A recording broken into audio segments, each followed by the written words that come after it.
कुछ दिनों पहले एक डील हुई इंडिया में, बिल्कुल मनी हाइस्ट, एकदम इंसेन। 108 करोड़ एनुअल प्रॉफिट वाली company, healthy balance sheet, growing revenue, in fact stock exchange पे पब्लिकली ट्रेड हो रही है। स्टॉक प्राइस 1773 और अचानक सेम कंपनी सिर्फ 650 पर शेयर में बिक जाती है। अब मैथ करो, ये 60% डिस्काउंट हुआ। कोई डिस्ट्रेस एसेट नहीं, कोई स्कैम नहीं, एक running breathing money making business, और इसका mastermind Anand Mahindra. But wait, असली मनी हाइस्ट तो अभी बाकी है। महिंद्रा ने इसके लिए 555 करोड़ पे किए थे, जो 6 महीने बाद 3800 करोड़ हो जाते हैं। यस, 6 महीने में पैसा 6 गुना। तो सवाल यह है, आनंद महिंद्रा ने दिन दहाड़े ये मनी हाइस्ट कैसे किया? सेबी ने इस सस्पिशियस डील में किसका साथ दिया? और इस डील में उस लिस्टेड कंपनी में तुम्हारे और मेरे जैसे छोटे रिटेल इन्वेस्टर्स का क्या हाल हुआ? और सबसे बड़ा क्वेश्चन, इस पूरे केस में फ्लिपकार्ट के को फाउंडर सचिन बंसल का क्या हाथ था? चलो शुरू करते हैं। देखो, ये सब करने के पीछे आनंद महिंद्रा की एक मजबूरी थी। सालों पहले लगा एक गांव, यस, वो गांव जिससे उनका 630 करोड़ का खून भी बह गया और बेइज्जती भी करवा गया। और ये गांव हुआ कैसे? एक ट्रक एक्सीडेंट में। ट्रस्ट मी, ध्यान से सुनना, मजा आ जाएगा। महिंद्रा नाम देखते ही क्या दिमाग में आता है तुम्हारे? Scorpio, Thar, XUV, SUV, correct? या फिर ट्रैक्टर? और क्यों नहीं भाई, ग्लोबल लीडर है, लिटरली 40 प्लस कंट्री में उनका ट्रैक्टर डोमिनेट करता है। इन दो सेगमेंट में महिंद्रा जहां हाथ डालता है ना, वहां सोना निकलता है, एक्सेप्ट ट्रक्स। ट्रक में 15 साल से मार खा रहे हैं। अब ये तो वेयर्ड है ना, कंपनी जो स्ट्रॉन्ग एसयूवीज और हैवी ट्रैक्टर्स में इतनी डोमिनेंट है, वो ट्रक्स में फेल। और ये बात आनंद महिंद्रा को हमेशा एम्बैरेस करती है। इसके लिए उन्होंने जो बनता था वो सब किया, साम दाम दंड भेद सब। 2008 महिंद्रा ट्रक मार्केट में एंट्री लेती है, अमेरिकन जायंट नेवी स्टार के साथ ज्वाइंट वेंचर। हाइप था, एसयूवी किंग अब ट्रक्स भी जीतेगा। 2012 नेवी स्टार खुद financially struggling, partnership collapse. But Mahindra ने क्विट नहीं किया, अकेले एड़ी चोटी का जोर लगाने लगे। इनफैक्ट 2018 में पीक भी आया, फाइनली लग रहा था कुछ तो हो रहा है, लेकिन फिर क्रैश। FY23 तक वापस मार्केट शेयर 2% हो गया और यहाँ पे एक फाइनेंशियल बॉम्ब फटा, 630 करोड़ का इम्पेयरमेंट चार्ज। अब ये टेक्निकल टर्म है, लेकिन इसका मतलब सिंपल है। कंपनी ने पब्लिकली एडमिट किया ये बिजनेस प्रॉफिटेबल नहीं है, शायद कभी नहीं होगा। भाई, ये पब्लिक ह्यूमिलिएशन है कॉर्पोरेट वर्ल्ड में। इतना स्ट्रॉन्ग प्लेयर कैसे हार मान सकता है? आखिर ऐसा हुआ क्या? तो देखो, अपने ट्रक बिजनेस के लिए महिंद्रा साहब किसके साथ कुश्ती लड़ रहे थे? Tata Motors and Ashok Leyland, because दोनों मिलके उस वक्त इंडिया का 70% मार्केट कंट्रोल करते थे। थाउजेंड्स ऑफ डीलर्स, डिकेड्स की फ्लीट ऑपरेटर लॉयल्टी, मतलब ये डुओपोली इतनी स्ट्रांग थी ना कि महिंद्रा जैसा कैपेबल प्लेयर्स के लिए भी इसे पेनिट्रेट करना बहुत मुश्किल था। बट उनकी जीत थी कमर्शियल व्हीकल इकोसिस्टम में सीरियस प्लेयर बनना इंडिया में। सो 2010 सेम ईयर जब ट्रक स्ट्रगल शुरू हुई, महिंद्रा ने एक मूव खेला, प्रीमियम एसयूवी में। साउथ कोरिया की ऑटोमेकर अक्वायर की शैंगयांग, इन्वेस्टमेंट $463 मिलियन। प्रॉफिटेबल थी, स्ट्रॉन्ग ब्रांड थी, स्ट्रेटेजिक फिट भी था, और फिर वो भी बैंकरप्ट। 463 million gone. महिंद्रा के एमडी पवन गोयंका ने इस पर रिएक्ट करते हुए बोला, was biggest regret of my career. देखा, ट्रक में organic growth failed, big acquisition failed, 15 साल से हार रहे हो, 630 करोड़ जला दिए, 463 मिलियन डुबा दिए, फिर भी क्विट नहीं किया। क्यों? क्योंकि आप, मैं या महिंद्रा जैसा बिलियनर हो, सपने इतने इजीली पूरे नहीं होते भाई, शिद्दत से पूरी कायनात एक करनी होती है। दूसरा reason, Indian commercial vehicle market $51 billion का बिजनेस करता है ईयरली, 4,50,000 करोड़, जो इंडिया का कोई भी समझदार ऑटोमोबाइल मैन्युफैक्चरर इग्नोर कैसे कर सकता है? और इसी चक्कर में इतने सेटबैक्स के बाद भी महिंद्रा की नजर पड़ती है पंजाब की एक कंपनी पर, SML Isuzu।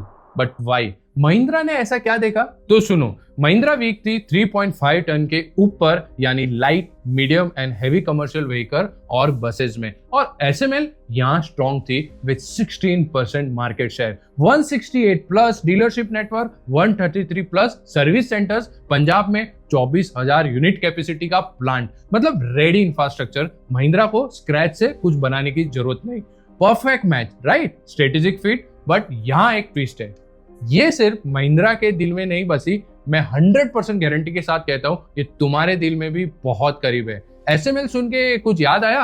स्वराज माजदा याद करो, सुबह 7 बजे येलो स्कूल बस गेट पे खड़ी होती है, एसएमएल लिखा होता है, तुम बैठे होगे, मैं भी बैठा हूं, वो बस यही बनाती थी।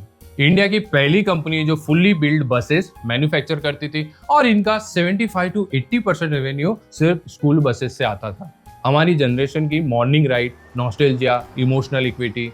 इसका real owner Sumitomo corporation, Japan की बिग कॉन्ग्लोमेरेट, जिसके पास एसएमएल इसूजू के 44% स्टेक। और देखो नंबर्स, FY24 में 2196 crore revenue, rupees 179 crore EBITDA और 108 करोड़ का pure profit. Solid profitable company.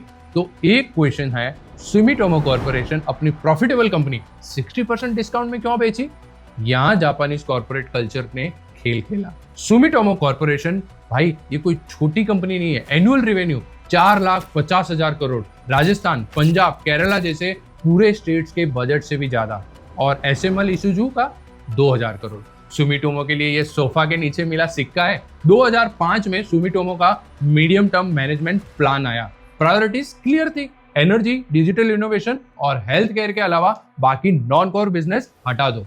Indian बस company non core exit list में सबसे टॉप पे। और जब जापानीज कॉर्पोरेट्स एग्जिट करते हैं ना, एग्जीक्यूशन सर्जिकल होता है, फास्ट, क्लीन, नो ड्रामा। उनको चाहिए थी स्पीड, प्राइस नहीं, direct deal without bidding and negotiation. और भाई आनंद महिंद्रा दिन भर ट्वीट ही नहीं करते, he is serious about work. World में ऑटोमोबाइल इंडस्ट्री में क्या चल रहा है पहले उनको पता चलता है, प्लस पहले से कनेक्टेड था स्वराज ट्रैक्टर के पार्टनरशिप की वजह से। तो सुमिटोमो के लिए लॉजिक सिंपल था, clean exit, known buyer, done. But यहाँ एक कैच है जो मीडिया ने ऑलमोस्ट मिस कर दी। सचिन बंसल, हाँ, को फाउंडर ऑफ फ्लिपकार्ट, वो साइलेंटली 19% स्टेक अक्यूमुलेट कर चुके होते हैं एसएमएल में। 1100 करोड़ लगाए थे, he is largest public equity bat. 1 minute, billionaire silently share खरीद रहा है। सुमिटोमो फास्ट एग्जिट चाहता है और महिंद्रा रेडी है कैश के साथ। ये चल क्या रहा है भाई? कोइंसिडेंस तो बिल्कुल नहीं लगता। स्मार्ट इन्वेस्टर पहले से इन्वेस्ट करके बैठा है, सेलर एक्सपोज हो चुका है और बायर कैश के साथ पोजीशन ले चुका है। ये टाइमिंग है। अब एग्जीक्यूशन का वक्त आ गया था। 26 अप्रैल 2025 मार्केट में एक अनाउंसमेंट आया, SML Isuzu publicly listed company, trade हो रही है 1773 पर शेयर। महिंद्रा का ऑफर 650 पर शेयर। मार्केट लिटरली पागल हो गया। लोअर सर्किट पे लोअर सर्किट, एक्सचेंजेस को ट्रेडिंग हॉल्ट करनी पड़ी। स्टॉक ब्रोकर्स और क्लाइंट के बीच अफरा तफरी मच गई। ये हो क्या रहा है? Nobody could explain it. Profitable company, listed है और 63% डिस्काउंट, सेंस नहीं बन रही थी। बट डील आगे बढ़ी। Mahindra acquired 59% stake, controlling majority. Total consideration 555 crore. Now SEBI का रूल है, जब तुम मेजोरिटी स्टेक लेते हो ना, तो रिटेल शेयर होल्डर्स को भी ऑफर देना पड़ता है। तो महिंद्रा ने एक ओपन ऑफर दिया, प्राइस 1554 पर शेयर, मार्केट प्राइस से भी ज्यादा। Now here is the most interesting part, open offer में कितने लोगों ने शेयर बेचे? गैस करो, 673 शेयर्स ओनली। मतलब बड़े शेयर होल्डर्स ने जितने भी बेचा उससे 2.5 गुना ज्यादा प्राइस का ऑफर है और तुम मना कर रहे हो? तुम्हारे मेरे जैसे रिटेल इन्वेस्टर्स थोड़े पगलू होते हैं क्या? नहीं, वी आर स्मार्ट। सिर्फ कैलकुलेशन नहीं किया, फ्यूचर सोचा। अगर महिंद्रा आ गया ना, मतलब कंपनी की वैल्यू बढ़ेगी, 1500 से कई गुना ज्यादा मिलेगा। किसी ने शेयर नहीं बेचे। डील स्मूथली कंप्लीट हुई अगस्त 2025 में। अच्छा, एक और बात, डील इतने डिस्काउंट में हो रही थी ना, फिर भी किसी और ऑटोमोबाइल मैन्युफैक्चरर ने काउंटर बीट नहीं किया, ना ही कोई regulatory drama, no complication, heist complete. Mahindra का जलवा है भाई। और फिर company rename to SML Mahindra limited. But wait, रुको, most pressing question. Navistar के पास भी टेक्निकल एक्सपर्टीज थी, ग्लोबल एक्सपीरियंस था, सैंगयोंग भी प्रॉफिटेबल थी, वो भी परफेक्ट फिट थी और दोनों महिंद्रा के साथ जुड़कर डूब गई।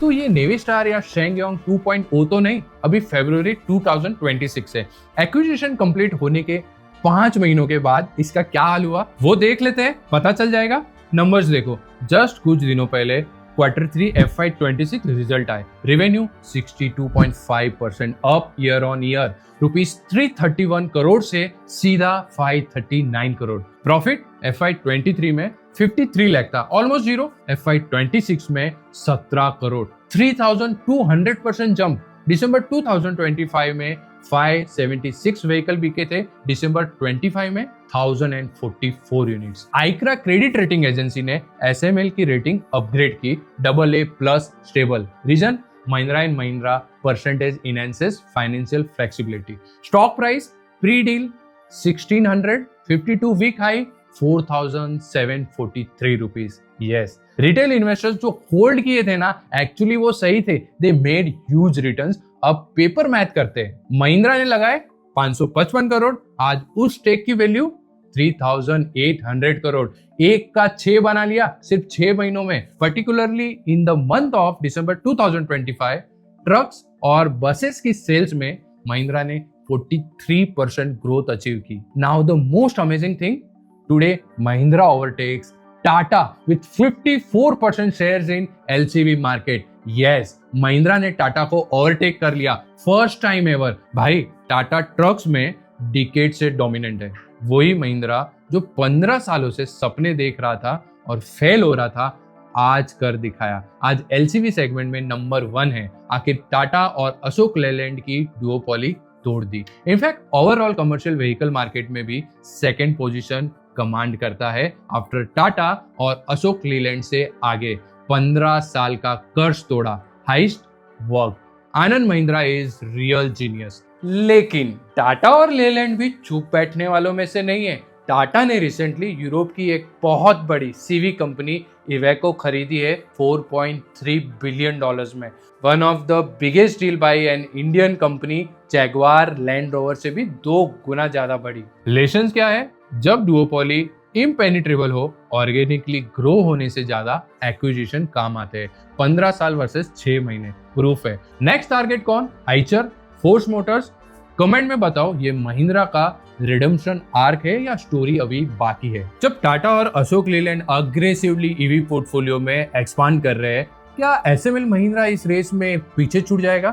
क्या महिंद्रा टॉप पोजीशन सस्टेन कर पाएगा या फिर से हिस्ट्री रिपीट होगी? दोस्तों, मेरा नाम है प्रकाश और थिंक विंग्स पर मैं ऐसे ही बिजनेस एनालिसिस कवर करता हूं। अगर आप इंटरेस्टेड है तो चैनल सब्सक्राइब कर देना, और अगर कंटेंट अच्छा लगा हो तो लाइक करके